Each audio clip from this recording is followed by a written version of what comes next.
This is music, and this is a Massdistraction involving at least one ninja.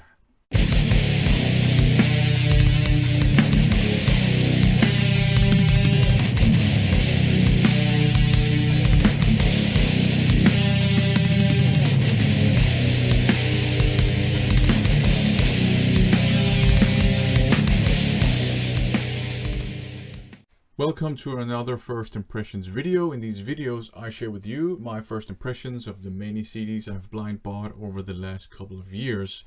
I have a small handful of CDs to talk about, so let's just get down to business. Up first, Massdistraction. Thrash metal, modern thrash metal with a very modern sound, but some traditional thrash metal things that pop up every now and then. Very good stuff. I really enjoy this. It's very melodic in places, very aggressive in places.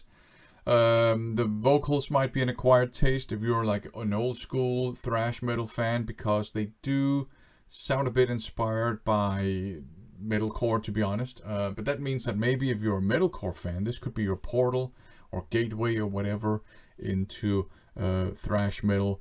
I enjoy this. Very good stuff. Modern thrash, but I'm fine with that because I do like modern thrash metal as well. Up next, Heavy Metal Ninja by Metalucifer. This one has 8 tracks on it, but it is really an EP because it's the same 4 tracks repeated twice, or repeated once, I guess, because track and then 1 repetition. So yeah, they're repeated once. Like you have it first, each song in English lyrics, and then you have the same song with Japanese lyrics. And I prefer the ones with Japanese lyrics just a tad more than the ones with English lyrics. They just sound a bit better to me for some reason, although they're the same songs. Very good stuff. Traditional heavy metal, some speed metal every now and then, even some hard rock every now and then. Very inspired by the new wave of British heavy metal. There's a song on here called New Wave of British Heavy Metal. All the songs have heavy metal in their titles, by the way, which is kind of a tradition with this band. So the first one is Born to Play Heavy Metal. The next one is Heavy Metal Ninja, and then you have New Wave of British Heavy Metal, and the last one is Heavy Metal Bang Your Heads.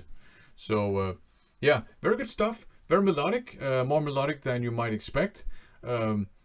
And they've done a good job of capturing the sound of many new wave of British heavy metal bands as well. Sort of, I know it's not a genre really, it's more like a movement or a scene, but a lot of the bands at the time had a similar sound, probably because of the guitar amp technology that was available around then. And Metalucifer, yeah, did a pretty good job at capturing that sound. It's very good, very catchy, quite melodic, traditional heavy metal, just good fun. Up next, Fatal by Narcotic Greed. Japanese thrash metal. It's a dive bomb reissue that does come with one of their cool hype stickers. It says Cult Japanese Thrash Metal for fans of Forbidden, Outrage, Nuclear Assault, and Toxic. And as you can see, you have 2 releases on here. You have the Fatal album, and then you have a demo as well from 1992, which does also contain some of the songs from the Fatal album. Yeah, so thrash metal. I have another album by Narcotic Greed, which is actually quite melodic. This one is more aggressive, less melodic, a bit more technical, I would say, but extremely good thrash metal. Really enjoy this. This is fantastic. So do check it out. And I would say that, yeah, if you like early Forbidden, you will probably enjoy this. If you like Toxic, you will probably enjoy this too. Maybe if you like Realm, Target, Watchtower. They're not as techy as Watchtower, but you know, it's kind of in maybe that family of thrash metal. But yeah, very aggressive. Much more aggressive than expected, and I quite enjoyed that. Up next, we have an EP, 4 tracks. God's Right Hand by Parish. Very old school doom metal, very inspired by old Black Sabbath, I would say. So if you like Black Sabbath, like their old stuff, if you like maybe Pentagram as well, I think you will enjoy this. just four. Again, I don't know if I would call them stoner metal, but sort of in that kind of groovy, not super heavy, but still kind of heavy compared to mainstream music. Yeah, if you like early Sabbath, if you like Pentagram, if you like Hadron, maybe check this out. Very, very enjoyable, very good stuff. And the vocalist doesn't sound like Ozzy, I should say. So those of you who don't like Ozzy Osbourne but kind of like Black Sabbath's music, maybe you will enjoy this. Up next, we have this one here by Ningen Isu, another Japanese band. This is a trio, basically 3 old dudes playing also quite doomy music. This is more like doomy hard rock. So again, for fans of Pentagram, maybe early Black Sabbath, they're less doomy, but still kind of doomy. And if you already know Parish and you like Parish, I think you'll like Ningen Isu as well, because Ningen Isu is great. Great riffage. The right amount of groove, the right amount of melody, the right amount of heaviness. Just good stuff. The vocals are perhaps maybe a bit unusual, but yeah, I would say if you like the vocalist from Altar of Oblivion, you might enjoy this guy's vocals too. And they're a bit on the theatrical side of things. Their bass player is depicted here, so he wears like makeup and stuff like that. And the bass player and the guitar / vocalist, they wear like traditional Japanese outfits, and then the drummer has an Elvis hairdo and wears Hawaii shirts. But musically, it's fantastic stuff, to be perfectly honest. Do check Ningen Isu out if you like.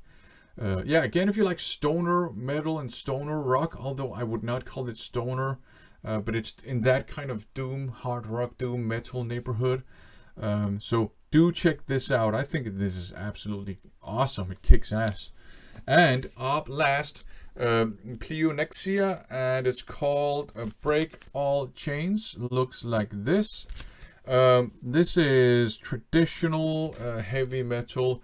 The production is quite rough around the edges. I mean, it's not lo-fi or anything like that, but I mean, it's out on Pure Underground Records, so it's actually pretty refreshing to be reminded that the underground metal scene doesn't only have to be extreme metal, right? Normally, when somebody talks about underground metal, I think there's a tendency to think of extreme metal, but to me, underground metal can be any type of heavy metal music that is not released on a major label, basically. So I think these count. Rough around the edges production-wise, traditional heavy metal. They're keyboards, and they do sound a bit cheesy every now and then. The drums sound a bit weird. There are some places where the cymbals sound like, MIDI cymbals from if you do programming in Tux guitar or something like that. But I don't know. They do list a drummer, so I think it's just maybe again kind of underground production, whatever. But the music, there's nothing wrong with the music. Traditional heavy metal, melodic, hard rocking. There's a little bit of a punk edge to some of the songs. Lots of guitar melodies, and then of course you have these a bit cheesy the vocals are not cheesy, cheesy keyboards. The lyrics, some of the lyrics are a bit cheesy, to be perfectly honest. The vocals, I quite enjoy them. I mean, his singing style is perhaps a bit unusual. If you're not used to like Italian popular music, I hear a lot of guys sing like that in Italian pop music and things like that, in Italian rock music. But outside of that scene, you don't come across this voice quality that often. But I quite like it. This is very good stuff. Traditional heavy metal. If you come across a fairly priced copy and you like traditional metal, and why not pick it up and give it a spin? I quite enjoy it. So yeah, you had some ninjas, you had some old dudes playing stoner maybe, but certainly doom, hard rock / metal. Had some traditional metal from Italy. I think they're from Italy. Their names sound kind of Italian. I actually haven't checked. I think they're from Italy, but whatever. These guys. But yeah, some thrash metal as well, some doom metal. So this was a pretty good catch, as it were. I'm pleased. I enjoyed listening to these. And if any of these CDs, right, if any of them sounds interesting, do check it out. I can certainly recommend them all this time around. Thanks for watching.